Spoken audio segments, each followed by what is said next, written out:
people understand it's not a game. Rebuke the negative, plug up to the positive post. One love, one God.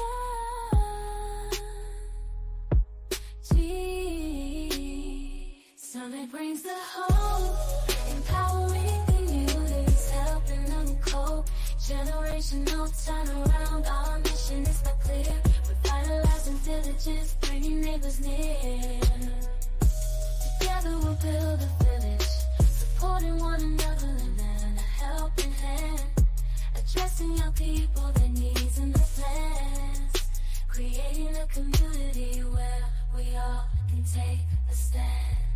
Neighborhood gatherings where connections are made. Community where support won't fade. Communication channels for neighbors to share. Resources and information for the young people gaining. Hey y'all, let me turn the intro off real quick. Hello everybody, hello. Welcome to Generational Turnaround Podcast, where we seek the truth and then we bring you the proof. Today, I have a special guest, Laura Nelson, and I'm going to bring her out because she has something that will touch the heart of everybody out there who's had troubles with biracial, and I know that used to be real big when I was growing up in the 60s. And from what I read from Laura, it's still. And so let me bring her up. Laura, won't you join me, baby? I'm gonna bring you up. Hi, Laura. Hey. Thank you for joining me. Thank you for having me. I really appreciate it. You have a wealth of knowledge, and also you're going to tell us a little bit about being incarcerated. Now, it wasn't you, am I correct? It was my brother and my biological mother and my biological father. Oh, okay. And that's one of the reasons that generational turnaround came about, because we're losing so many of our young people to prison and the grave. And Yes. we've got to make a turn around, or we don't know where we're going to end up in the near future, not the far future. I'm talking in the near future. And so, Yes. what two topics are you going to talk about? I'd like to talk about adoption, and I'd like to talk about having family members we love and support during their incarceration. Okay, Like well, how from my tell brother. us a little bit about you first. So I'm 45. I'm a single. I have a dog. I love to embroider. I love to swim. I work part time with the senior community, and I'm writing a book about my life and my adoption story and what it's like to be a biracial adoptee. So without Okay. identity, yeah. Okay. Well, family right now, you say you're single? Yes, I have a boyfriend, but I'm not married. Okay. Have you ever been? Yes, I've been divorced now for 10 years. Okay. Well, let's start off with why and how you end up being adopted. Okay. Um, so my biological parents were both struggling. They weren't really together. My mother got pregnant. Her mother unfortunately was a very unkind woman, is the best way to put it, who wanted nothing to do with me or my father because my father's family is Afro Latina. So, part of his family comes from the Caribbean. And she wasn't okay with that. So, my mother, being a drug addict, didn't have a lot of options, put me up for adoption. And then I went into a white family. Oh, okay. So what are you as far as biracial? My mother was white, my father was Afro Latina. Are So, you, I considered Afro Latina. and But so you, go ahead. his family came from a Caribbean island that belonged to Panama. My father was born on Panama in Panama and lived there till he was 7 years old. Okay. Yo, he's Afro, and Latina, what's the yes, other part? We are of African descent, but from Mm-hmm. the island we are from belong to Panama, which is a Latin country. From what I've been told, that is considered Afro Latina or Afro Caribbean. Okay. So Yeah. he was pretty fair skinned, I'm taking it. Yes, my dad was very Hispanic looking. Okay, okay. And your mom, was Was she white. from America? Yes, yes, she was from Louisiana. Okay, okay. Well, go ahead, tell us more. So I was put into a home, and my parents didn't know what I was. I faced a lot of more anti-Hispanic slurs and stuff growing up. I was very dark as a child. It was the 80s. We all lived outside. Um, I got made fun of a lot. They just managed it by saying, "Well, we don't know what you are, so people aren't meaning to be mean." And then, I internalized the racism and made pretty poor choices and had bad feelings about myself for a long time. But I'm doing much better now. I'm on a healing path. I handle derogatory things much differently than when I was a child. So you were adopted by a white family. Yes, ma'am. Yes, ma'am. But Were you, go ahead. I reconnected with my biological family at the age of 20.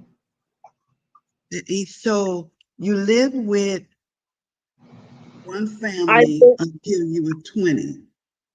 Yes, yes. Okay.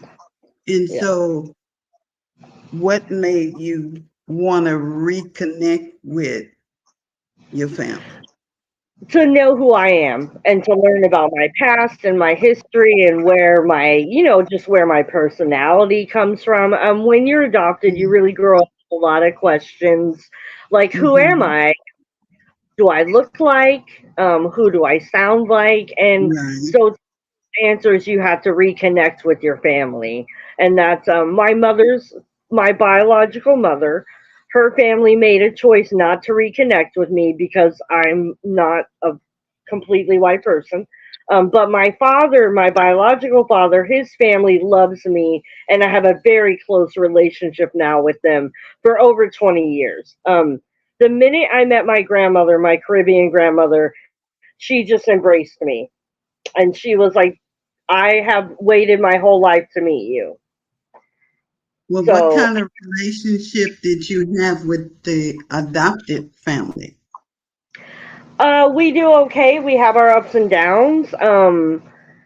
There is some traumatic, emotional situations there that were, because being white, I love my parents dearly, but they did not have the knowledge to help me address some situations I was in growing up, and that led to some resentment that we had to work through.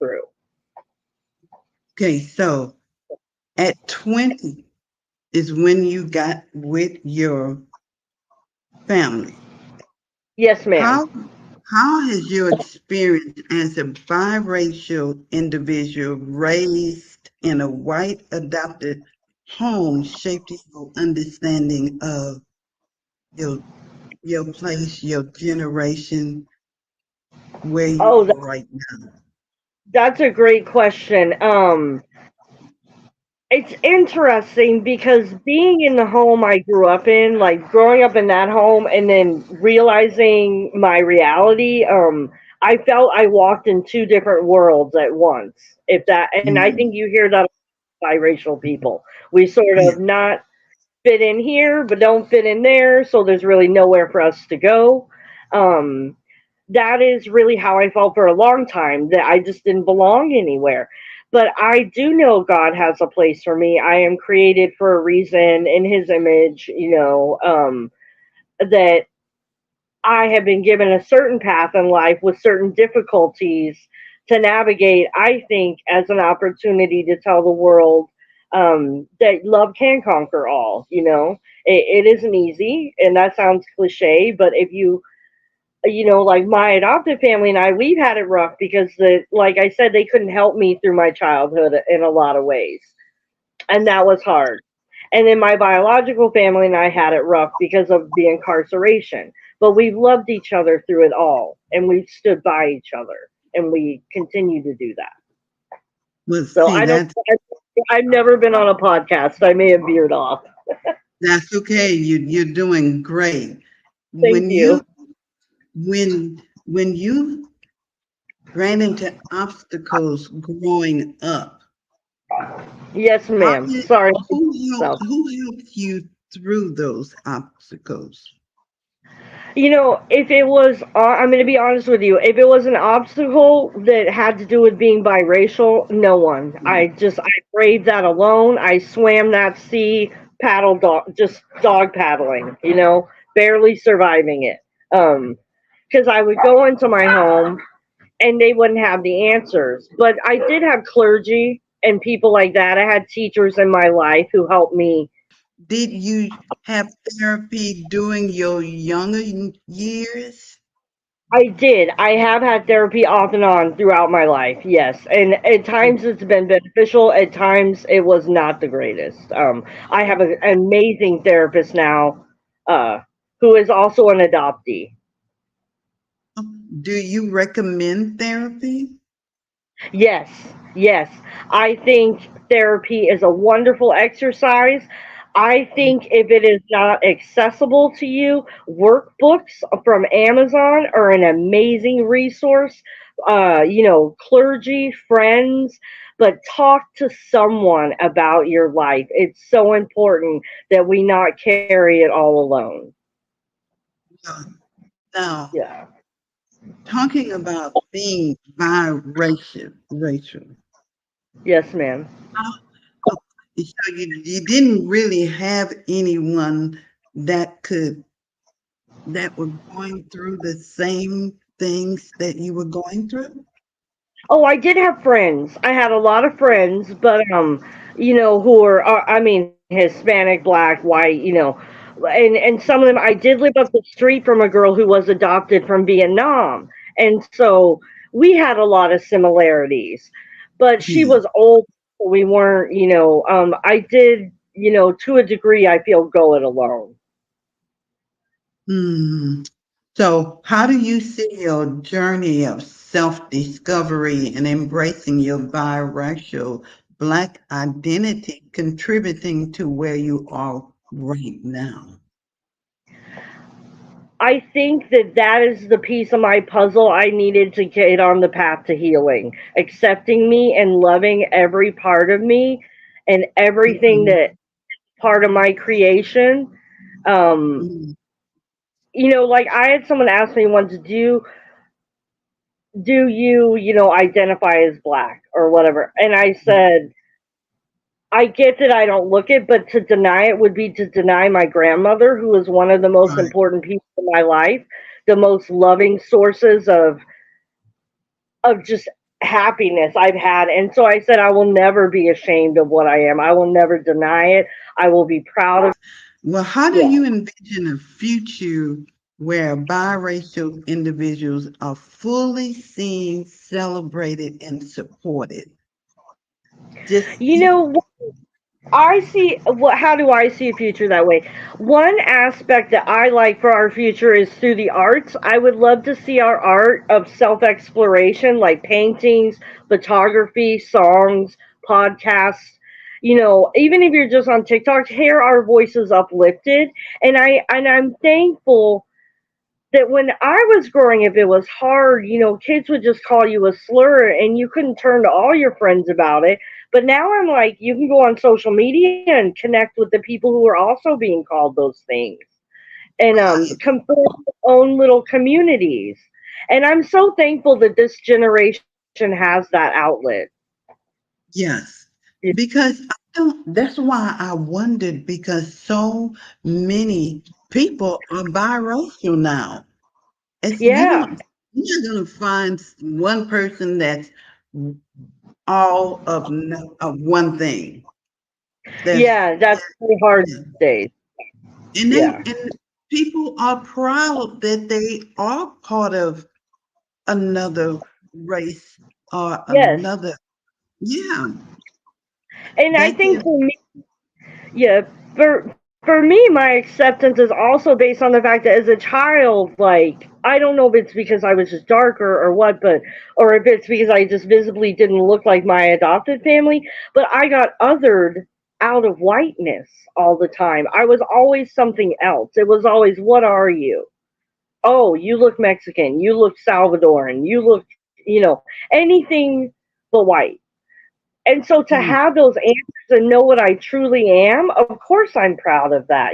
I'm very proud of my Caribbean roots and the people in my life who connect with them and gave them to me, because that is where I get to me my strength, my perseverance, Next resilience. question. That was my next question. Did that make you stronger having those roots of Yes. having to literally fight, but the Yes. fight was in the mind. You Yes. had, and what about your beliefs in your God? Well, I'm definitely in a place right now. I was raised a Southern Baptist. I don't identify as that anymore, but I have a very deep spiritual belief that there is a good in the universe. There is a God. Um, I don't really know what that God looks like to me right now. If it's he or she or what or, but it is loving and it is why we are here and it is our brotherhood and why we have to be. I think do our best to care for our fellow human beings. So when I think you were not raised any particular religion. no, I was raised Southern Baptist, but I'm not a Southern Baptist anymore. Okay. Okay. Yeah, So right now you're just, well, not just, but it's spiritual. And that, yeah. go ahead. I belong to an AME church, but I work Sundays, so I don't attend often. But that is the denomination whose beliefs I am most aligned with at this time. Now let's talk about your family and your brother and your family that spent some time in prison. Okay. I know my my father spent some time, and when he was given a choice, you could go to jail or you could go to Vietnam. He chose Vietnam. Um, my mother Yeah. was incarcerated. Yeah, and I'm only talking my biological family. My mother, she was incarcerated multiple times for like everything from shoplifting to sex work to like just drug use. She was and then my brother just got out of prison. He did 10 years for he had a felony conviction. I believe it was uh something he stole something. It was a last strike. So um but And but, that's but the family that you're with now. yes, that is my family that I reunited with. Yes. Okay. Yeah. So that is quite a change for you, wasn't it? I mean, Yes, it was a very big difference from what I grew up with, was finding out all this information. And then my brother just recently got out, so I was there for his, like I would go and bring him books, or no, I would send him books, and I would go visit him. But I had never imagined that at some point I would have a family member I loved that had faced incarceration. I don't think any of us do, you know? mm, And it's very hard on everyone involved. I mean, obviously mostly them, but yeah, yeah. yeah, Well, did he have a child? Does he have a child? he has two children. Two children. Mm. Yes, And the generation of turnaround, I have a nonprofit, and that nonprofit is to do with fathers who yeah, are incarcerated and are going to get out to re-enter society. But to yeah, me, more than that is to re-enter the lives of their children. yeah, yeah. Yeah, yeah. We're And working on that for myself. Yeah. that's what I'm going to ask it. Did he see his children throughout the incarceration? Did he One of see one of them, yes, but not the other. They have different mothers. One mother was okay with it. One mother, uh, um, and and this is another thing about adoption, is one of the mothers of his children took that child and went, off with it, and he has no legal rights anymore. But I am in her life, and I'm working on him becoming healthier so they can unite. Well, that's So what that's what I as a nonprofit want to do. The yeah, main thing is to help these fathers when they get out to yes, have parenting classes yes, along with along with all the other that they need. yes, That's a priority to me because yes, that will say I'm going to do anything that I'm asked to do so that I can reunite in some kind of way with my child, her yes. children. Agreed. You Yes, know, everybody, I mean, yeah, I know they need the jobs before they can but they need. but but they need the love of their children. They've been without it for whatever amount of time, Yes. and that will keep them out of prison. I agree. I agree with you. I think, like I spoke about my grandmother a minute ago, that love I felt. I didn't know her the first 20 years of my life, but the Mm. minute she hugged me, I knew that that was just love and light and my family. And these people need access to their family too. They have a right to see. Like, it's so important that if when it is okay and possible, that we keep children with their parents. Um, and that they have a role in their life that is, appropriate and suitable and loving and a good influence. And that's what I would love to see happen for my brother and his girls. I would love for him to be a healthy part of their life, but there's not a lot of help out there for that, for these people. And I'm so happy I found you, because it seems like you do some really good work. And you know, and I'll say I have 5 nephews in prison. Yeah. So, and I feel like God, he didn't let me do anything through the years for them because he had them on the potter's wheel He Yeah. was going to make sure each one of them sat down and listened to him. He couldn't do it while they were out in the world. But Yes. once they got in it, I saw a change in them Yeah. that cannot be faked. Yeah. That they all have children. And Yeah. so growing up without them. And so Yeah. when and whenever they get out, but for right now, I'm working with those who are getting out today, tomorrow, next Yeah. week. And Yeah. yeah, I'm Yeah. partnering with some,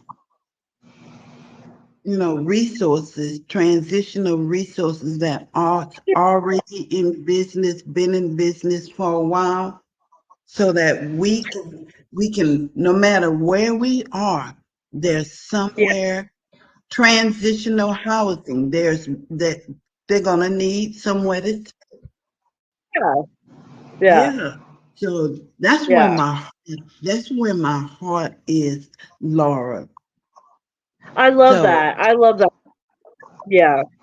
I have a website, generationalturnaround.org, Okay. for people to go in the website and see it and Yeah.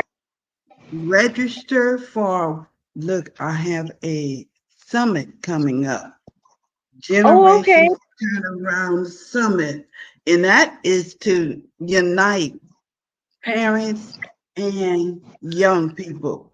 That's September the 6th and the 7th. It's going to Okay. be virtual. It's going to be virtual. So all people have to do is get on the website and register. Nice. Okay. I'm Yeah, definitely like, yes, yeah. sign me up. Please have Yeah. everybody sign up. There's going to be 16 speakers from Oh, all how around in every area, from mental health to self love, self care. We're going okay. to talk about it. Yeah, we're going to be about it. And Nice. so, Yeah. yeah, yeah. So, what you are going through, you trying to help your brother now that he's out, he's going to need a lot of resources. Yes, he does. He Yeah, really does. yeah, And yeah. yeah. And so, uh, I definitely want to talk to you about that. Yes, But we have to talk what off, yeah, offline about some of that because I would love to help volunteer for your organization and in a way you need. And so like that's this just another really, thing. Where are you, Laura? What state? I'm in Texas. I'm in San Antonio. No. Do you know that I'm right here in Converse next door to you? Yes, I think we met in a local Facebook group. Yeah, but I mean, everyone I meet is so far. They mostly on the East Coast, Maryland, South Dakota, North Dakota. Yeah, Yeah. there's nobody that's here. So Yeah. that's good to know. So Yeah. what do you tell someone who's biracial, who's adopted, and don't feel like they don't know who they are? I when I talk to people in that situation, I tell them unfortunately adoption trauma comes for you at some point in your life.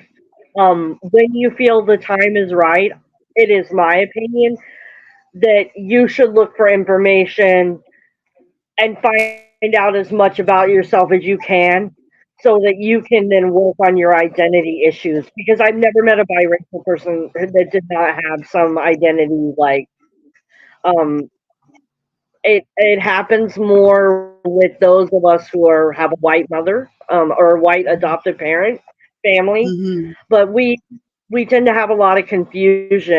Yes. But So I say look for your story, find out your story, start try there, to find out your and story. yeah, and lean on your community of adoptees. Lean on the community of adoptees.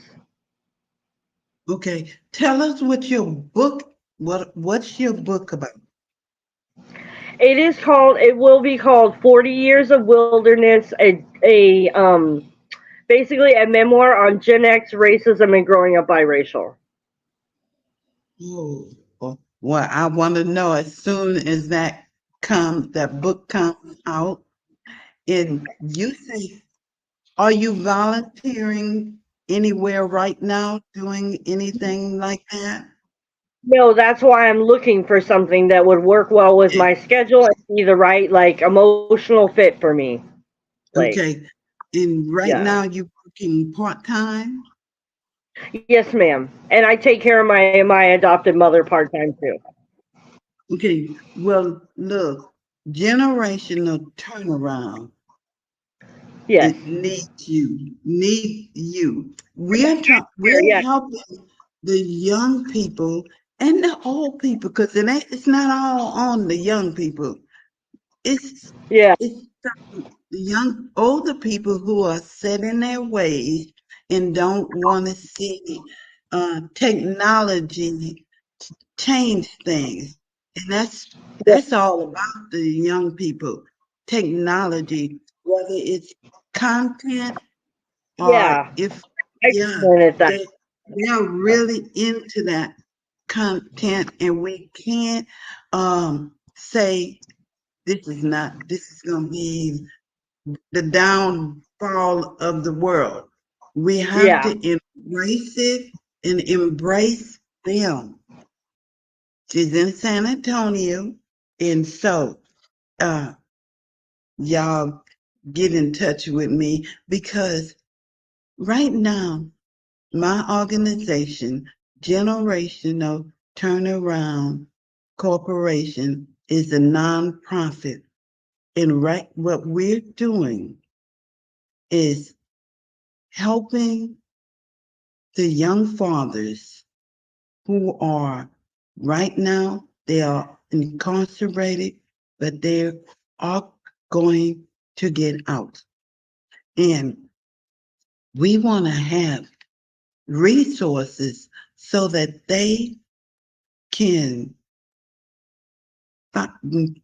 take their rightful place as the head of the family. Now, some are married, some are not, but some are fathers, and there are definitely children out there who are missing their fathers, and their life is on hold, so to speak, because they don't know what's going to happen with their father. And so that's a heavy load for a young person to have to carry, but they are carrying it. And God so loved the world that he gave his only begotten son for us. Now, can't we do for one another? There's got to be a generational turnaround because this planet won't sustain without it. So let's work together. God is calling on everyone to come together and take part in the movement Right now, it's a generational turnaround movement that is solely fueled by love. And we all know God is love. And we are made in his image. So I pray that today is better than yesterday, but not as good as tomorrow. I pray that tomorrow will bring forth a double portion of blessing in the form of opportunity that you never saw coming. Good night, and good night.